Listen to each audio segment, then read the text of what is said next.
Muy bien. Empecemos entonces, jóvenes. Voy a compartir mi pantalla y vamos a ver un poco, hacer un repaso de lo que vimos la anterior clase, ¿no? Eh, Vimos el tema número 3 relacionado con los contratos de seguros e intermediarios. Esto ya lo vimos la anterior clase. Esto es lo más importante que quiero que nos pongamos a analizar esta partecita, ¿no? Acá tenemos como introducción que existe una persona, repetimos que una persona natural o jurídica puede ser el asegurado. Esta persona natural o jurídica por el pago de una prima que generalmente va a ser en efectivo a otra persona de carácter jurídica llamada asegurador o compañía aseguradora, eh, la misma que va a asumir riesgos de terceros a través de la otorgación de coberturas mediante la presencia de determinado interés asegurable, ¿no? Intereses asegurables que pueden ser bienes, personas y capital que están definidos esto en el Código de Comercio, ¿no? En contraprestación, en caso de la ocurrencia de siniestro, se produce la indemnización. Este sistema ya lo vimos en clases, lo vimos de manera presencial muy simple, si ustedes quieren. Pero esto es importante que nosotros lo conozcamos, ¿no? Ahora bien, cuando hablamos del contrato de seguros, el contrato de seguros va a ser ese documento contractual que establece la relación de derechos y obligaciones entre el asegurado y el asegurador, ¿sí? Dentro de la composición de los derechos y de las obligaciones, además podemos mencionar que tenemos un objeto, las partes contratantes, la vigencia o el plazo del contrato de seguro y la remuneración que se va a dar, ¿sí? Es muy importante cuando nosotros vemos un contrato de seguro, ver las características fundamentales que tiene la misma, ¿no? Hablamos de la consensualidad, por ejemplo, del consentimiento de partes. Cuando nosotros nos referimos a un contrato de seguros, el consentimiento de partes se va a dar principalmente por la firma que se implanta dentro del contrato de seguros, ¿no? Ustedes bien saben que estampar una firma ya genera automáticamente un consentimiento y por ende va a generar los derechos y obligaciones dentro de esa reciprocidad que se va a dar en el contrato de seguros. La bilateralidad, como lo estamos viendo acá en la diapositiva, obligaciones que tiene tanto el asegurado y el asegurador, algunas que podemos mencionar del asegurado: pagar la prima, informar claramente sobre el estado del riesgo, mantener el estado del riesgo en caso de que ocurra el siniestro, por ejemplo, informar sobre el mismo, obligaciones del asegurador, el pago de la indemnización, la redacción y entrega de la póliza. Hago una pausa acá, por ejemplo, ¿no? Yo en el examen les preguntaba qué es la póliza de seguros y algunos confundían que la póliza era el contrato de seguros y eso no es cierto, porque la póliza resulta ser un documento que va a emerger del contrato de seguros, ¿sí? La póliza estipula condiciones de tipo particular, condiciones de tipo general y en algunos casos los anexos, ¿no? Que lo vamos a ir viendo detenidamente más adelante. Y además la explicación exhaustiva sobre los aspectos referentes al contrato. El carácter honoroso se ve en el caso de ambas partes, en el caso del asegurado en el pago de la prima y en el caso del asegurador de la indemnización. Y el carácter aleatorio generalmente se va a presentar cuando se dé la incertidumbre en el siniestro y la magnitud también que se va a dar en el siniestro, ¿no? Y eso lo vamos a ver detenidamente en el tema número 6, ¿sí? Si mal no recuerdo, para el tema de siniestros. No me adelanto mucho, pero eso es una característica propia de los siniestros, ¿no? Ahora bien, algo bien importante que son los elementos del contrato de seguros. Los elementos del contrato de seguros se dividen en dos. Uno, los elementos personales y dos, los elementos impersonales. Cuando hablamos de los elementos personales, como ustedes pueden observar, tenemos la compañía aseguradora o el asegurador, el asegurado, ¿sí? El beneficiario. En algunos contratos, por ejemplo, el asegurado no es lo mismo que el beneficiario, ¿no? Hablamos del beneficiario cuando es el titular del derecho del seguro, ¿no? Yo, por ejemplo, puedo contratar un seguro de vida para mi esposa, puedo contratar un seguro de vida para mis hijos, ¿no? Ellos van a ser los beneficiarios, pero yo soy el asegurado. Esa interpretación principalmente en los seguros de vida que se da. Luego hablamos un poco del tomador del seguro, que es la persona que por cuenta o a nombre de un tercero contrata con el asegurador la cobertura de riesgos. Decíamos, por ejemplo, que a efectos del artículo 19 de la Ley de Seguros, También los intermediarios se pueden tipificar como el agente de seguros, corredor de seguros y el corredor de reaseguros. Estos dos los más importantes que vamos a verlo ya en la parte práctica, porque el agente de seguros es una persona natural no impedida para ejercer el comercio que tiene la función principal de colocar seguros a cambio de una comisión. Y además, algo muy importante, que el agente de seguros tiene relación contractual. Hay una relación contractual entre el agente de seguros y la empresa aseguradora. En cambio, el corredor de seguros es una empresa. La primera diferencia con el agente de seguros, establecida como una sociedad de responsabilidad limitada. También cumple la misma función, coloca contratos de seguro, colocación de seguros, también percibe una comisión, pero algo muy importante que la diferencia del agente de seguros es que no tiene relación de dependencia. Si nosotros hablamos desde el punto de vista contable, el agente de seguros es parte del personal de la empresa que cumple un servicio para la empresa aseguradora y recibe una comisión por ese servicio que presta. En cambio, el corredor es una persona jurídica externa, actúa como una empresa, va a prestar el mismo servicio, sin embargo, por esa nosotros vamos a hacer un pago y el corredor de seguros nos va a emitir una factura correspondiente. Entonces, es muy importante diferenciar lo que es agente de seguros versus lo que es corredor de seguros. El corredor de seguros, bueno, es un intermediario también entre la empresa aseguradora o la compañía aseguradora y también entre una compañía reaseguradora. Cuando hablamos de una reaseguradora, es otra compañía aseguradora que cumple la función principal de atomización de riesgo. En algunos contratos de seguros jóvenes hablamos de intereses asegurables o materias asegurables cuyo capital asegurado es muy alto. Entonces tenemos que recurrir a otras empresas aseguradoras para minimizar nuestro riesgo, porque si se presenta la indemnización, bueno, va a ser sumamente alta. El riesgo es alto.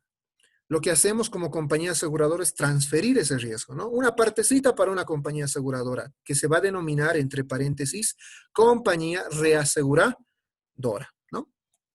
Y bueno, pero eso también lo vamos a ver detenidamente en el tema número 5.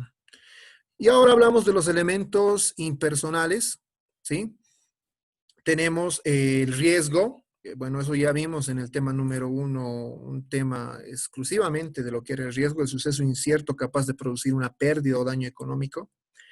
Tenemos lo que es la prima, y acá me voy a detener un poco porque es parte de la parte práctica, ¿sí? Valga la redundancia, conocer esta parte de la prima. La prima es el precio del seguro, ya dijimos eso, ¿no? Involucra lo que es el costo, involucra lo que es un porcentaje de ganancia y va a involucrar lo que es el impuesto, en este caso el impuesto al valor agregado. Existen 3 tipos de prima. Uno es la prima neta, que es el costo de la siniestralidad. Cuando nosotros vimos el tema número 1, si recordamos un poquito, hablábamos de lo que era una característica denominada tasabilidad. Y tasabilidad nos decía aplicar, ¿sí?, una determinada tasa a materia asegurada para tener lo que era un determinado capital asegurado y posteriormente una determinada prima. Tasabilidad se aplica para la prima neta. Primas adicionales está compuesto por 3 elementos. El aporte a la Dirección General de Pensiones dependiente de la APS. No olviden que la APS es el ente que ejerce tuición sobre todo el sistema de aseguramiento de nuestro país, la Autoridad de Supervisión, Control de Pensiones y Seguros, más una provisión del impuesto a las transacciones. Nosotros tenemos que hacer una provisión del impuesto a las transacciones. Si bien es cierto, el ITE tiene una tasa nominal del 3%, cuando nosotros aplicamos la provisión, vamos a aplicar una tasa del impuesto a las transacciones denominada tasa efectiva. Y la tasa efectiva del impuesto a las transacciones resulta ser 3.75%. Eso lo vamos a ver en la parte práctica. Y los gastos administrativos. ¿Qué son los gastos administrativos? Todo el papeleo, ¿sí? Le vamos a cobrar al asegurado papeleo en tinta, papelería, en fin. Todo eso se contabiliza en gastos administrativos. Y luego vamos a tener lo que es la prima comercial, que resulta ser una sumatoria de la prima neta más las primas adicionales más el impuesto al valor agregado a tasa efectiva, igual, ¿no? La tasa efectiva del impuesto al valor agregado Si bien es cierto, la tasa nominal es 13%, pero la tasa efectiva resulta ser un 14.94%, que lo vamos a ver también en la parte práctica. Pero quiero que se entienda, jóvenes, que en la prima tenemos estos tres tipos de prima que tenemos que conocerla para la parte práctica. Hablemos de la indemnización, la contraprestación del asegurador, ¿sí? Que generalmente es un pago en efectivo, salvo en algunos contratos donde se puede hacer una reposición de manera que cumplan con las mismas especificaciones o superiores. Hablamos de seguros de daños en ese tipo solamente. La póliza, el documento fehaciente de celebración del contrato, ¿sí? No es el contrato de seguros, es el documento que prueba el contrato de seguros, ¿no? Donde figuran condiciones de tipo general, particular y anexos, ¿no? La póliza es más técnico, ¿sí? El contrato es la parte normativa. La póliza es la parte técnica, si ustedes quieren explicarla de esa manera. Y por último tenemos lo que es la liquidación de cobranza. La liquidación de cobranza, bueno, es el documento que va a mostrar la conciliación entre ingresos y gastos emergentes de una póliza de seguros. Cuando nosotros vamos a registrar eh, una póliza de seguros, ¿sí? Perdón, vamos a registrar inicialmente una relación asegurado-asegurador, ¿sí? Esto se va a tipificar a través de un contrato de seguros, va a dar paso a una emisión de la póliza de seguros donde generan aspectos técnicos, repito. Podemos mencionar dentro de los aspectos técnicos, aspectos generales como nombre del asegurado, dirección, teléfono, beneficiario, tomador, inicio de la cobertura, modalidades, ramo, en fin, condiciones de tipo particular. Ahí hablamos de la prima, lo que vimos hace un momento, la prima neta, las primas adicionales, la forma de pago, si existe un intermediario o no, en fin. Y hablamos, y para terminar, aspectos de tipo normativo, ¿no? Por ejemplo, a algunos aspectos de tipo legal que son importantes, estipulados en la ley 1883 referente a las obligaciones que tiene que tener el asegurado. Y va a dar paso a este documento que se denomina liquidación de cobranza, que es lo que nos interesa a nosotros desde el punto de vista contable. ¿Por qué? La liquidación de cobranza va a ser el documento que va a registrar. Es un preámbulo antes del registro contable. En la liquidación de cobranza yo voy a tener registrado todos los ingresos emergentes de la póliza, ¿sí? Con un determinado asegurado. Además, voy a tener registrado el movimiento de un intermediario, si es que tengo la presencia de un intermediario. Y también voy a registrar la forma de pago. ¿Cómo me va a pagar el asegurado? Si va a ser en efectivo, si va a ser en cuotas, si va a ser todo al crédito, en fin, ¿no? En la liquidación de cobranza se van a ver esos aspectos también. Entonces, a ver, hasta aquí si alguien tiene alguna pregunta para entrar a la siguiente parte, por favor, vamos a ver esta partecita. Ahora sí. Muy bien. Víctor Hugo levantó la mano. Vamos a darle la palabra. Deme un momento, por favor, Víctor Hugo.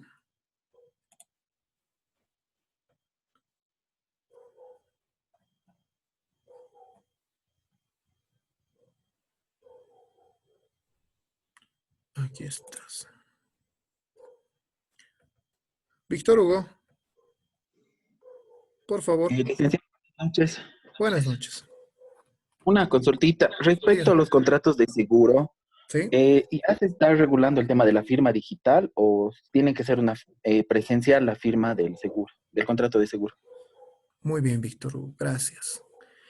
A ver, respecto a la firma digital, jóvenes, todavía en Bolivia estamos iniciando a nivel solamente, no solamente de las empresas aseguradoras, pero a nivel de todas las empresas, podríamos decir que sí se va a ir normando esta situación de la firma digital. Muchas compañías aseguradoras utilizan la firma digital. Existe un ente que regula todo el aspecto en Bolivia de la firma digital. No me acuerdo muy bien el nombre, pero es la que va a regular todo el aspecto de la firma digital. Por promedio, una firma digital está aproximadamente hablando de unos $20, ¿sí? Sí, sí, $20. Y algunas entidades aseguradoras utilizan las firmas digitales, ¿no? No todas, sí algunas. Para tu respuesta, Víctor Hugo. Obviamente que con esto de la pandemia y haciendo un punto aparte, la mayoría de las empresas ya está haciendo eh, las previsiones correspondientes para lo que es la firma digital, que dentro de los contratos es fundamental, ¿no? Bueno, ¿alguien más tiene alguna pregunta? No sé si Víctor Hugo se está confirme, ¿no? Muy bien. ¿Alguien más? Muy bien. Para los que han llegado tarde, jóvenes, por favor, no se olviden lo primordial, ¿no? Colocar su nombre completo en el chat, ¿sí? Una sola vez, por favor, apellidos y nombre para el control de la asistencia. Si alguien quiere realizar alguna pregunta, levante la mano, por favor, y se le va a dar, se le va a habilitar el micrófono y va a poder responder, se le va a responder la pregunta al final de una explicación. Y también pueden hacer preguntas vía chat, ¿no? Que en la medida de las posibilidades del tiempo yo la voy a responder, ya sea de manera por Zoom acá o tal vez por Classroom si es que no me alcanza el tiempo. Bueno, eh, muy bien. Si nadie tiene más preguntas,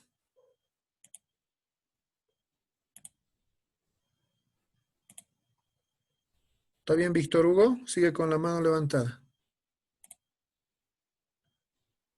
No, eso es todo, licenciado. Muchas gracias. Baje la mano, por favor. Ah, Bueno, ahora sí. Entonces, empecemos con la segunda parte. Voy a compartir mi pantalla. Les he mandado un ejercicio a todos, ¿sí?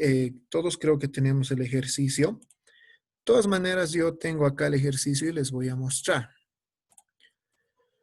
Acá tengo el ejercicio en aula número 1 del tema 3, que es contrato de seguros intermediarios. ¿Qué es lo que vamos a hacer? Vamos a hacer primero, vamos a iniciar con casos muy sencillos. Una vez que tengamos práctica, vamos a ir mejorando nuestros casos y vamos a ir complicándolos más. A ver, leamos un poco qué dice este ejercicio, ¿no? Dice, la compañía Visa de Seguros y Reaseguros en fecha 2 de junio de 2018 emite la póliza número IN 0118 del ramo de incendio y aliados, bajo las siguientes condiciones.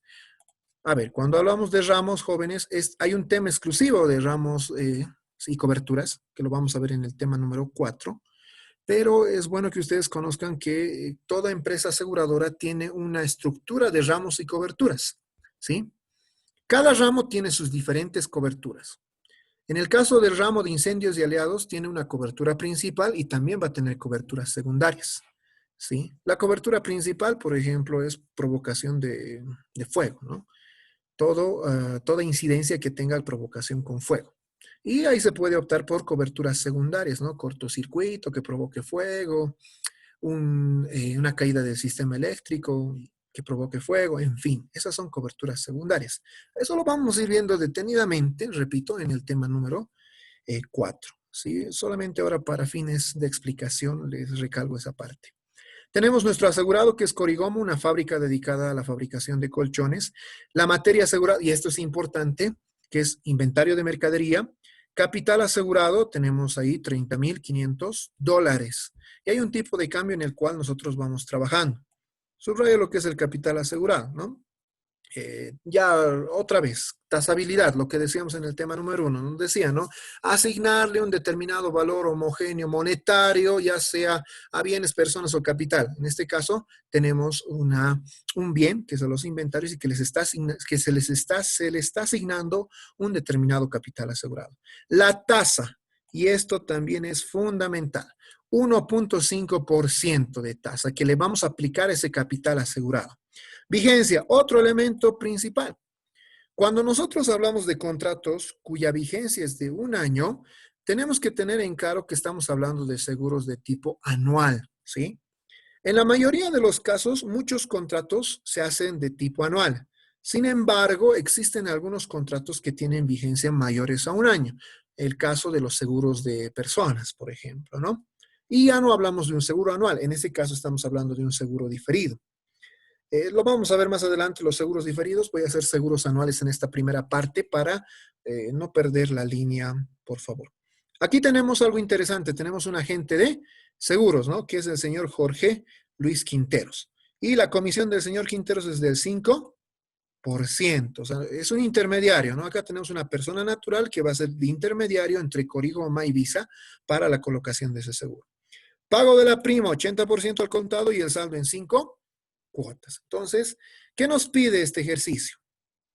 Este caso, ¿no? Del ejercicio en aula 1. Realizar la liquidación de cobranza y los asientos correspondientes. Lo que les decía en las diapositivas, ¿no? Vamos a ver lo que es la liquidación y vamos a hacer asientos contables también, ¿ok? Con estos datos vamos a irnos a una hoja de cálculo, que ya la tengo preparada acá. Y por favor, quiero que todos me sigan detenidamente. Tenemos el asegurado, que es, bueno, es de nuestra liquidación de cobranza. En la primera parte de la liquidación de cobranza se llenan aspectos de tipo general, que están estipulados también en la póliza. El asegurado, la dirección, el teléfono, la materia asegurada, en nuestro caso los inventarios, las coberturas, en este caso es incendio y aliados, el número de la póliza, la fecha, la moneda en la cual se está trabajando, el ramo, vigencia y la hora en la cual se está realizando esta liquidación, ¿no? Tenemos las siguientes columnas: detalle, capital asegurado, que va a estar en dólares, la tasa, la prima en dólares y prima en bolivianos. Y vamos a llenar primero esta partecita antes de entrar a lo que compone después nuestra liquidación, que tenemos que calcular que es una prima neta anual, primas adicionales, gastos administrativos, provisión IT, aporte a la DGP, lo que les mencionaba hace un momento de las primas, los 3 tipos de prima. Vamos a agarrar un total de primas adicionales, el costo de producción del servicio, el impuesto al valor agregado a tasa efectiva y la prima comercial. Entonces, empecemos. Dentro de nuestra materia asegurada, bueno, perdón, dentro del detalle lo que vamos a poner inicialmente es la cobertura, ¿no?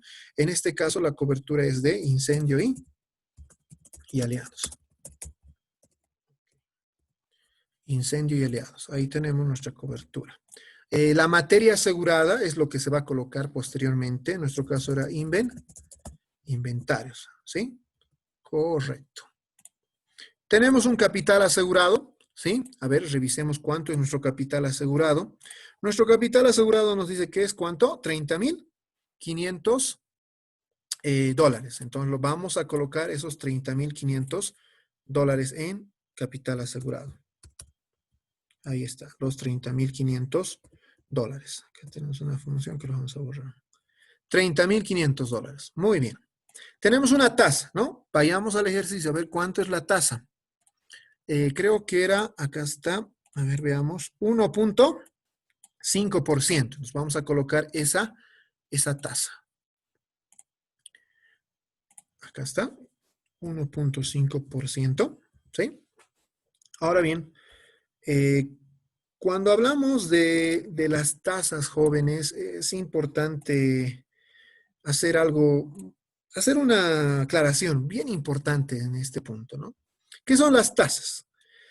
Las tasas están tipificadas por cada entidad aseguradora, o sea, se calcula por cada entidad aseguradora, constituye el costo de la siniestralidad y se aplica por materia asegurada. Existen 2 tipos de tasa y ahí está la simbología de cada una de ellas. El primero es una tasa por 100 y tiene esta simbología, ¿no? Por 100 nos dice esta tasa. Por ejemplo, ¿cómo se calcula una tasa por 100? Tenemos un valor determinado X y se va a dividir entre 100, ¿no? Por ejemplo, si yo tengo una tasa 2.5%, este va a ser el valor relativo. Y el valor absoluto, ¿cómo se calcula? 2.5 dividido entre 100, ¿no? Porque es una tasa por 100. Eso es muy importante tomarlo en cuenta. Y este es nuestro valor absoluto, 0.025. Luego tenemos una tasa por 1000, y esto vamos a ver en algunos tipos de contrato, ¿no? Ahí está la tasa por 1000, la simbología es muy parecida a la porcentual, solo que tiene un cerito adicional. Esta es una tasa por 1000. ¿Cómo se calcula? X dividido entre 1000. Ejemplo, tenemos 2.5, en este caso valor relativo 2.5 por 1000. ¿Cómo obtendríamos el valor absoluto? Lo mismo, ¿no? 2.5 dividido entre 1000 en este caso, ya no entre 100, porque es una tasa por 1000. Eso es muy importante, jóvenes, porque vamos a aplicar estos dos tipos de tasa en los ejercicios que tengamos más adelante. Volvamos a la liquidación de cobranza. En nuestro caso, una tasa por 100, ¿no? 1.5 por 100. Entonces, ¿qué es lo que hacemos? Agarramos el capital asegurado y multiplicamos por nuestra tasita, o obtenemos nuestra tasita, o el 1.5% si ustedes quieren. Y eso nos va a dar 450.50 dólares de prima. Esto es una prima en dólares. Para obtener la prima en bolivianos, agarramos este mismo valor y multiplicamos por 6.96. Esa es nuestro tipo de cambio. A ver, revisemos. Aquí está, ¿no? Compartir. Acá está. Tipo de cambio 6.96, ¿ok? Entonces aplicamos ese tipo de cambio. No tenemos más materia asegurada, ¿sí? No hay más materia asegurada. Si tuviéramos más materia asegurada, colocaríamos acá y realizaríamos el mismo procedimiento. Tenemos lo que es la prima neta anual por un año, que va a ser la misma, los 450.50 y 3.184.20, ¿no? Ahora lo que vamos a calcular acá son las primas adicionales. Volvamos acá. ¿Qué tenemos dentro de las primas adicionales? A ver, uno de los elementos de las primas adicionales es el aporte a la APS o a la Dirección General de Pensiones, ¿no? Todo contrato de seguro firmado entre un asegurado y una compañía aseguradora debe tener un cierto porcentaje a favor del ente, en este caso, que ejerce tuición, que es la APS. Cuando hablamos de seguros generales, es el 2% sobre la prima neta. Y cuando hablamos de seguros de personas, los seguros de vida, por ejemplo, es del 1%. ¿Sí? Eso es muy importante para el cálculo de las primas adicionales. Una parte de las primas adicionales. También tenemos los gastos administrativos, lo que les mencioné hace un momento, ¿no? Que fluctúan más o menos entre el 2% al 4%.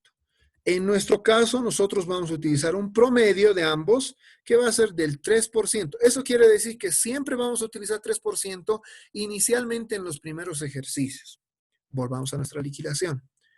Tengo los gastos administrativos 3%, la provisión del impuesto a las transacciones, bueno, esto les mencionaba también hace un momento. Siempre vamos a utilizar el 3.75% para la provisión del impuesto a las transacciones. Esa es la tasa efectiva del impuesto a las transacciones. No confundamos con la tasa nominal.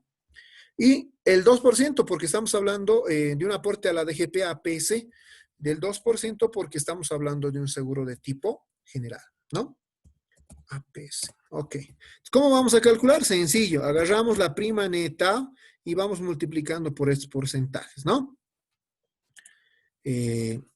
Voy con este, a ver, y vamos calculando, ¿no? Ahí está, ya estoy calculando los montos, los porcentajes de la prima neta en dólares. ¿Qué pasa en bolivianos? Acá hacemos la misma operación y esto es bueno aclararlo, ¿no? Una vez que ustedes obtengan la prima neta, jóvenes, por favor, calcúlenla por columna, es decir, prima dólares y prima bolivianos aparte.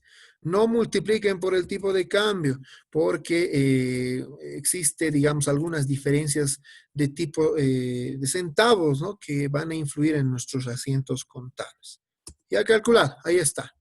El total de las primas adicionales asciende a 40.03 en dólares y en bolivianos a 278.62. Costo de producción del servicio. ¿A qué es igual el costo de producción? Sencillo. Prima neta más total primas adicionales. Y ahí está, ¿no? 457.50 más 40.003 en dólares. En bolivianos, lo mismo, ¿no? Prima neta, 3.184 más 278.62, 3.462.82.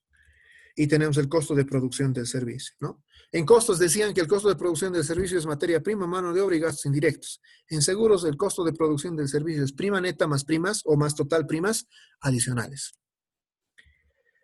Impuesto al valor agregado, tengo que facturar, pero yo voy a facturar a una tasa efectiva.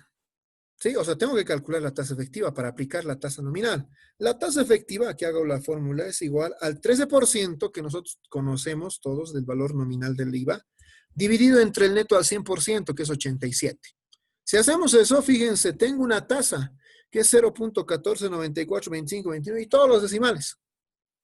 Lo que tengo que hacer acá es agarrar el 14.94 con todos los decimales y calcularlo sobre el costo de producción del servicio, tanto en dólares como en bolivianos, ¿no? Ahí está. Con todos los decimales para el impuesto al valor agregado. Aclaro de nuevo, todos los decimales. Y por último, la prima comercial va a ser igual a costo de producción del servicio más el impuesto al valor agregado, ¿no? Costo de producción más impuesto al valor agregado. Ahí está. 571.88 en dólares y 3.980.25 en bolivianos. Existe una pruebita para ver si hemos hecho bien. Y la pruebita es una formulita que dice prima neta por 1.25 igual a prima comercial. Hagamos la prueba, a ver, aquí ya está. Prima neta en dólares, ¿cuánto es? 450.50 por 1.25 me da 575.88. Es la misma, ¿no? Ha llegado a cuadrar.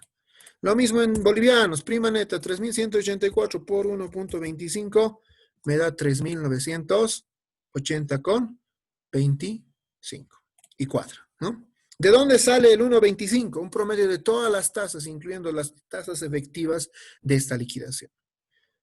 Esta tasa, perdón, la prima comercial, esta prima comercial es la prima que me va a pagar mi asegurado.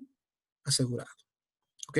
Este cuadrito les voy a mandar, no se preocupen, van a tener ustedes en el Classroom para que vean y cotejen los números y vayan cruzando la información. Muy bien. Bueno, creo que ya se nos va a acabar el tiempo. Si se nos corta el tiempo, jóvenes, vamos a ir viendo algunos casos la siguiente clase. Vamos a ver la segunda parte de la liquidación, la forma de pago, los asientos contables, que es muy interesante. Y por favor, estén atentos. En Classroom vamos a ir haciéndolo todo eso. De todas maneras, lo voy a resolver también en Classroom para que ustedes tengan el ejercicio, ¿no? Si alguien tiene alguna pregunta, este es el momento.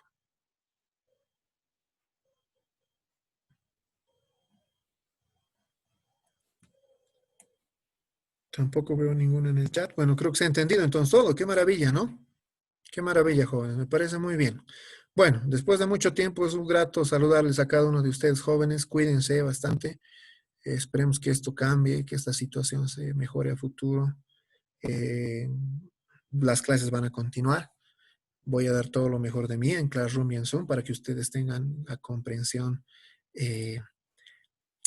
todo lo que se refiere a la materia, ¿sí?